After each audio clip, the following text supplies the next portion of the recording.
Ja, v tem mandatu sem imel to čast, da sem vodil klub županov in svetnikov. Lahko rečem, da sem ponosen na to, da smo iz 12 članov prišli na 30 članov.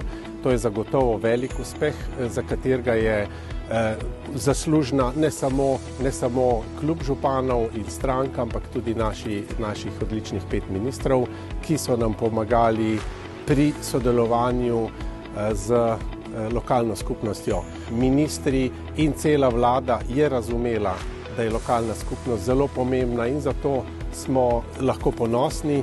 Jaz zdaj novemu predsedniku Davidu Klobasi želim veliko uspeha pri nadaljnjem delu, seveda pa kot zdaj novi poslanec bom pa z veseljem pomagal, da se bo glas lokalnih skupnosti slišal tudi v parlamentu.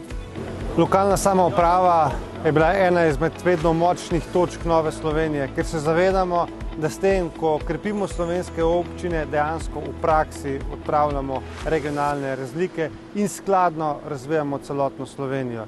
Vesel sem, da se naš klub županov in svetnikov širi in seveda iskrene čestitke novemu predsedniku, županu Davidu, ki bo zagotovo pripomogel k temu, da bo klub živ, aktiven, predvsem pa, da bo prihajal z veliko predlogov. Torej, najlepše se zahvaljujem vsem našim upravnemu odboru, predvsem za izvolitev in za zaupanje. Stopam velike čevlje, verjamem pa, da bomo uspešno in prodorno gradili naš klub županov in svetnikov, tako da dela v prihodnje nam ne manjka.